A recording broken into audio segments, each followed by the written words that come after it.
நீங்கள் கேட்டுக்கொண்டிருப்பது செய்திகள் ஒரு பார்வை. நீங்கள் கேட்டுக்கொண்டிருப்பது உங்கள் அதிரை எஃப்எம்மில் ஆல் இண்டியா ரேடியோ மாநில செய்தியின் மறு ஒலிபரப்பு. செய்திகள் வாசிப்பவர் வடிவழகி கபிலன். தலைப்புச் செய்திகள். பண்டிகை காலத்தில் உள்நாட்டு பொருட்களை மக்கள் அதிக அளவில் வாங்க வேண்டும் என மத்திய உள்துறை அமைச்சர் திரு அமித்ஷா கேட்டுக் கொண்டுள்ளார். இந்தியாவில் உள்ள முதலீட்டு வாய்ப்புகளை சிங்கப்பூர் தொழில்துறையினர் பயன்படுத்திக் கொள்ள வேண்டும் என வர்த்தகத்துறை அமைச்சர் திரு பியூஷ் கோயல் கூறியுள்ளார். இங்கிலாந்து பிரதமர் திரு கீர் ஸ்டார்மர் 2 நாள் அரசுமுறை பயணமாக வரும் 8ஆம் தேதி இந்தியா வரவுள்ளதாக வெளியுறவு அமைச்சகம் தெரிவித்துள்ளது. குறிப்பிட்ட இருமல் மருந்தால் ஏற்பட்ட பாதிப்புகளை அடுத்து 6 மாநிலங்களில் உள்ள 19 மருந்து நிறுவனங்களில் தேசிய மருந்து தர கட்டுப்பாட்டு அமைப்பு ஆய்வை தொடங்கியுள்ளது. தேசிய டென்னிஸ் சாம்பியன் போட்டியில் தமிழகத்தின் மணீஷ் மற்றும் மகாராஷ்டிராவின் வைஷ்ணவி பட்டம் வென்றனர். இனி விரிவான செய்திகள். பண்டிகை காலத்தில் உள்நாட்டுப் பொருட்களை மக்கள் அதிக அளவில் வாங்க வேண்டும் என்று மத்திய உள்துறை அமைச்சர் திரு அமித்ஷா கேட்டுக் கொண்டுள்ளார். கோவா மாநிலத்தில் பல்வேறு வளர்ச்சித் திட்டங்களை தொடங்கி வைத்து புதிய திட்டப்பணிகளுக்கு நேற்று அவர் அடிக்கல் நாட்டினார். சரக்கு மற்றும் சேவை வரி சீர்திருத்தங்களால் அனைத்து தரப்பு மக்களும் பயனடைவார்கள் என்று அவர் கூறினார். இதுவரை எந்த அரசும் இவ்வளவு பெரிய வரி குறைப்பு நடவடிக்கையை மேற்கொள்ளவில்லை என்று அவர் தெரிவித்தார். வருமான வரி உச்சவரம்பு 12 லட்சம் ரூபாயாக உயர்த்தப்பட்டுள்ளதையும் அவர் சுட்டிக்காட்டினார். இந்த சீர்திருத்தங்கள் பண்டிகை காலத்தில் மக்களின் வாங்கும் சக்தியை அதிகரிக்கும் என்று அவர் குறிப்பிட்டார். இந்த தீபாவளி பண்டிகை காலத்தில் உள்நாட்டுப் பொருட்களை வாங்க அனைவரும் உறுதியேற்றுக் கொள்ள வேண்டும் என்று திரு அமித்ஷா கேட்டுக் கொண்டார்.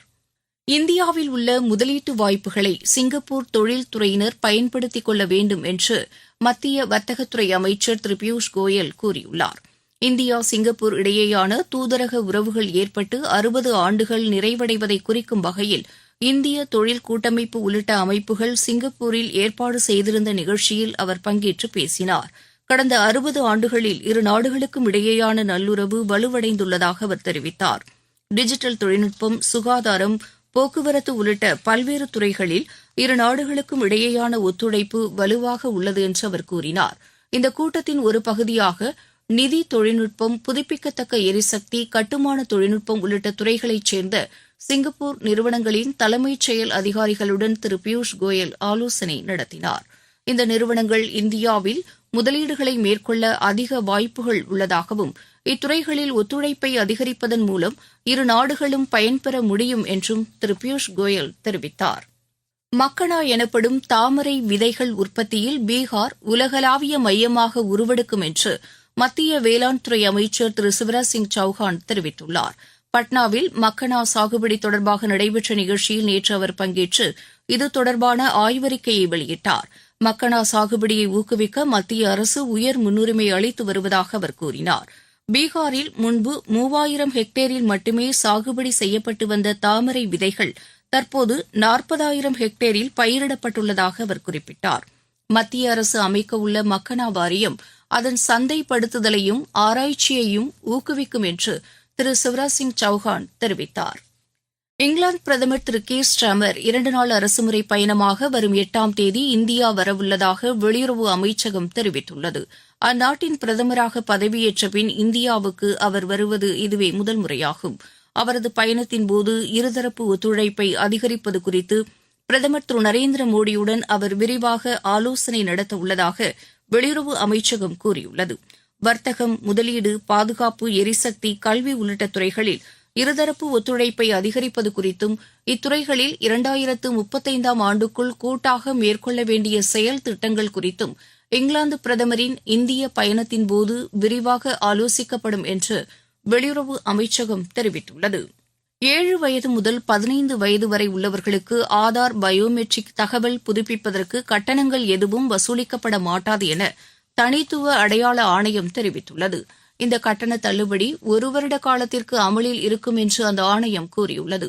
இதன் மூலம் 6.5 கோடி குழந்தைகள் மற்றும் சிறார்கள் பயனடைவார்கள் என்று அந்த ஆணையம் தெரிவித்துள்ளது. பீகாரில் சட்டப்பேரவை தேர்தல் தொடர்பாக தலைமை தேர்தல் ஆணையர் திரு ஞானேஷ்குமார் தலைமையிலான குழு உயர் அதிகாரிகளுடன் இன்று ஆலோசனை மேற்கொள்கிறது. மாநில தலைமை தேர்தல் அதிகாரி, தலைமைச் செயலாளர், காவல்துறை தலைவர் ஆகியோருடன் ஆலோசனை நடத்தப்பட உள்ளதாக எமது செய்தியாளர் தெரிவிக்கிறார். பின்னர் இன்று பிற்பகல் தேர்தல் ஏற்பாடுகள் குறித்து தலைமை தேர்தல் ஆணையர் செய்தியாளர்களை சந்தித்து விளக்கம் அளிக்க உள்ளார். முன்னதாக நேற்று 12 அரசியல் கட்சி பிரதிநிதிகளுடன் தேர்தல் ஆணையம் ஆலோசனை நடத்தியது. நீங்கள் கேட்டுக்கொண்டிருப்பது ஆகாஷவாணியின் செய்தி அறிக்கை. நாட்டு மக்களுக்கான வரலாற்று சிறப்புமிக்க மோடி அரசின் தீபாவளி பரிசு சரக்கு மற்றும் சேவை வரி குறைப்பு. மருத்துவம் மற்றும் ஆயுள் காப்பீட்டிற்கான வரி முழுமையாக ரத்து. 36 உயிர்காக்கும் மருந்துகள் மீதான வரியும் ரத்து. அடுத்த தலைமுறைக்கான இந்த சீர்திருத்த நடவடிக்கைகளில் மாணவர்கள் பயன்படுத்தும் ஸ்டேஷனரி பொருட்களுக்கான வரி ரத்து. வீட்டு உபயோக மின்னணு பொருட்கள் மீதான வரி குறைப்பு. பால் பொருட்கள் மற்றும் பாத்திரங்கள் மீதான வரி 12%-இருந்து 5% குறைப்பு. வேளாண் இயந்திரங்களுக்கான வரியும் 5% குறைப்பு. வளர்ச்சியடைந்த இந்தியாவிற்கான பயணத்தில் மோடி அரசு தொடரும் சீர்திருத்த நடவடிக்கைகள். குடியரசு துணைத் தலைவர் திரு சி.பி. ராதாகிருஷ்ணன் மாநிலங்களவையில் இடம்பெற்றுள்ள கட்சிகளின் பிரதிநிதிகளுடன் நாளை மறுநாள் ஆலோசனை நடத்தவுள்ளார். அவர் பதவியேற்ற பின் நடைபெறும் முதல் கூட்டம் இதுவாகும். நாடாளுமன்ற குளிர்கால கூட்டத்தொடர் தொடர்பாகவும் பல்வேறு அம்சங்கள் குறித்தும் அவர் அரசியல் கட்சி பிரதிநிதிகளுடன் ஆலோசனை நடத்தவுள்ளதாக எமது செய்தியாளர் தெரிவிக்கிறார். குறிப்பிட்ட இருமல் மருந்தால் ஏற்பட்ட பாதிப்புகளை அடுத்து 6 மாநிலங்களில் உள்ள 19 மருந்து நிறுவனங்களில் தேசிய மருந்து தர கட்டுப்பாட்டு அமைப்பு ஆய்வை தொடங்கியுள்ளது. மத்திய பிரதேசம் மற்றும் ராஜஸ்தானில் கோல்ட்ரிஃப் இருமல் மருந்தை உட்கொண்ட சில குழந்தைகள் இறந்ததாக வெளியான தகவலை அடுத்து இந்த ஆய்வு தொடங்கப்பட்டுள்ளது. தேசிய வைராலஜி நிறுவனம், தேசிய மருத்துவ ஆராய்ச்சி கவுன்சில், நாக்பூர் எய்ம்ஸ் மருத்துவமனை ஆகியவற்றைச் சேர்ந்த நிபுணர்கள் இந்த ஆய்வுக்குழுவில் இடம்பெற்றுள்ளனர். குழந்தைகள் உயிரிழப்புக்கான காரணத்தை கண்டறிந்து எதிர்காலத்தில் இதுபோன்ற சம்பவங்கள் நடைபெறாமல் தடுப்பதே இந்த ஆய்வின் நோக்கம் என்று தெரிவிக்கப்பட்டுள்ளது. தமிழகத்தின் காஞ்சிபுரம் மாவட்டத்தில் உள்ள அந்த நிறுவனம் தயாரித்த மருந்தின் விற்பனைக்கு தமிழகம், மத்திய பிரதேசம், கேரளா ஆகிய மாநிலங்களில் தடை விதிக்கப்பட்டுள்ளது. இதனிடையே தமிழகத்தின் சென்னையில் நேற்று செய்தியாளர்களிடம் பேசிய மாநில மக்கள் நல்வாழ்வுத்துறை அமைச்சர் திரு மா சுப்பிரமணியன், கோல்ட்ரிஃப் மருந்தை யாரும் பயன்படுத்த வேண்டாம் என்று கேட்டுக் கொண்டார். இந்த இருமல் மருந்து தொடர்பாக விசாரணை நடைபெற்று வருவதாகவும் விசாரணைக்கு பின்னர் முழுமையான தகவல்கள் வெளியிடப்படும் என்றும் தெரிவித்தார். கடலில் எண்ணெய் கசிவை தடுப்பது தொடர்பான செயல் திட்டங்களை வகுப்பது குறித்த 2 நாள் கூட்டம் தமிழகத்தின் சென்னையில் இன்று தொடங்குகிறது. கடலோர காவல்படை ஏற்பாடு செய்துள்ள இந்த கூட்டத்தில் பல்வேறு மத்திய அரசு துறைகள், கடலோர மாநில அரசுகள், துறைமுகங்கள் மற்றும் கடல்சார் அமைப்புகளின் பிரதிநிதிகள் பங்கேற்க உள்ளதாக கடலோர காவல்படை தெரிவித்துள்ளது. 32 நாடுகளைச் சேர்ந்த 100க்கும் மேற்பட்ட பிரதிநிதிகளும் இதில் பங்கேற்க உள்ளதாக தெரிவிக்கப்பட்டுள்ளது. பீகார், மேற்குவங்கம், சிக்கிம் மாநிலங்களின் சில இடங்களில் இன்று மிக கனமழைக்கு வாய்ப்புள்ளதாக வானிலை ஆய்வு மையம் தெரிவித்துள்ளது. அருணாச்சல் பிரதேசம், அஸ்ஸாம், மேகாலயா ஆகிய மாநிலங்களின் சில இடங்களில் கனமழை பெய்யக்கூடும் என்றும் அந்த மையம் கூறியுள்ளது. ஜம்மு காஷ்மீர், லடாக், ராஜஸ்தான், ஹிமாச்சல் பிரதேசம் மற்றும் பஞ்சாபின் சில இடங்களில் இன்றும் நாளையும் பரவலாக மழை பெய்யக்கூடும் என்று தெரிவிக்கப்பட்டுள்ளது. சென்னையில் நடைபெற்று வரும் தேசிய குத்துச்சண்டை சாம்பியன் போட்டியின் மகளிர் பிரிவில் அசாமின் அனுஷிகா போரோ, ஹரியானாவின் பிரியா ஆகியோர் அரையிறுதிக்கு முன்னேறியுள்ளனர்.